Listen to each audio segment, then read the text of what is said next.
Welcome in. I lost where I was. I thought we were still talking on a Sunday morning. It's actually Sunday afternoon on SportsSource.tv.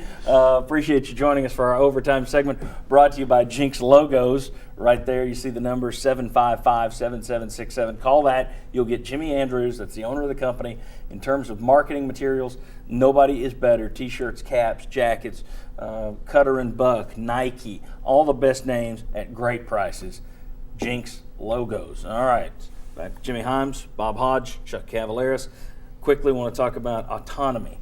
The NCAA Board of Directors voted this week, as everyone knows, to provide, to give autonomy, to grant autonomy to the Power 5 conferences, ACC, Big 10, Big 12, Pac-12, and SEC. But this could still all go south. There is a 60-day period in which 75 of the 350 Division I schools, if they veto this vote, then the proposal goes right back into review. If 125 of those 350 schools veto the vote, it could be tossed out altogether, which means you start from scratch. Problem is, 350 Division I schools, only 120 of them play football. And there's only about 65 of them that have a big budget that would want to do the autonomy thing. Maybe the AAC is in there as well. But it's still a chance that this thing gets vetoed and nuked. At some point, either by being granted autonomy or by breaking away in some form of new Division IV at the top end of the NCAA, whatever, at some point, you're going to have the big money guys getting all the advantages. Is that a good thing for college sports in general? And I take Tennessee out of it. Think about Maryville College too. But I mean, in terms of the NCAA, in terms of the college model, is this good or bad? Is it a good evolution or a bad evolution? It's probably a bad evolution, to tell you the truth. I mean, and it's all about, to me, TV money, and it just cuts certain people into a really big amount of money, and it leaves everybody else off to the side. Well, and I think what you're going to see is it's going to be really good for the ones who get cut into that big amount of money. But my question is, and I always get my titles mixed up, Title IX, Title X. You got to have as many women's scholarships as you do men. Well, what happens to the schools that are cut out of this? Can they come in and start slicing scholarships in other sports, because you're not going to have as much money as you do now? That's why I think it's bad, because yes, they are going to slice them, and they're going to slice most of them out of the men's sports because of Title IX.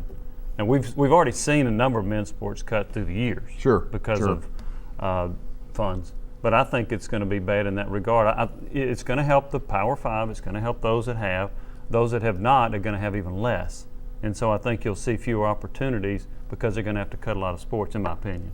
And as Bob brought out, I mean, it's not like the NCAA has been facing lawsuits anyway. They lost on the Ed O'Bannon case this week, which means that in addition to autonomy, I guess there's a maximum players could get a trust fund put up for them and get a maximum of $40,000. But if you look at all the numbers, if it's $5,000 for a full cost of tuition scholarship, they give you that every year, and then $5,000 is the maximum you can make for the player likeness deal in the O'Bannon case. All of a sudden, you're going to have to pay these players $40,000 as they exit. That's a chunk of change. But the other lawsuit that could be coming, don't tell me that we're just going to pay football and basketball players, and there's not going to be a group of baseball players somewhere that either file a suit or stage a boycott, create a union like Northwestern players are trying to do at a private school, and then the Title IX thing. If it's just men's sports that are getting paid, even if they say it's just the revenue sports, you're going to have some females who come out and say, wait a second, how come only the men are getting this, not the women?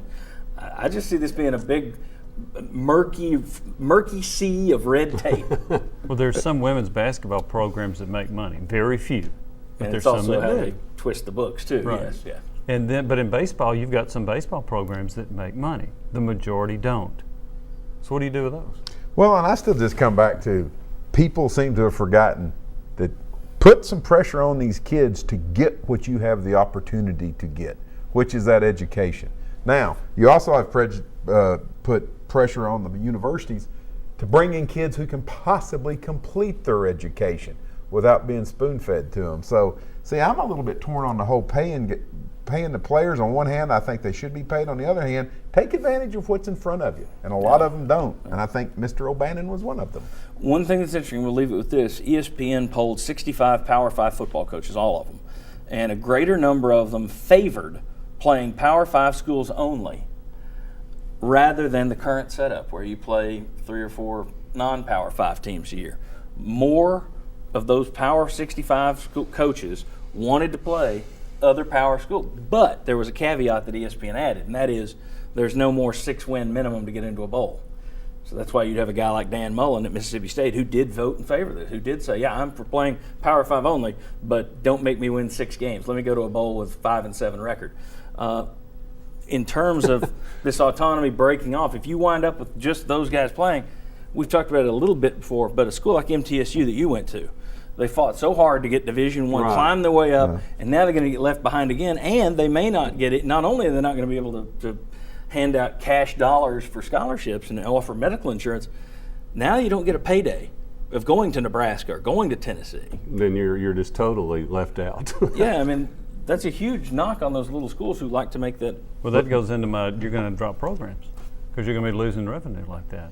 So, and also, I'm really curious about those coaches that really voted that way, unless they're trying to schedule 2-10 Virginia and 2-10 Purdue. But here's what you could do too. If you cut it down to that number of schools, now you're getting a lot closer to being able to have an NFL style playoff, where now you're just playing these people. So I'll schedule more good schools because even if I lose 3 games, I still might be able to get in that playoff. Which again goes back to destroying the college model that we've known for years. Mm-hmm. Do you just want to turn it into the NFL? And that seems to be the road we're on. It does seem to be the road we're on. So anyway, long way from over on the autonomy thing.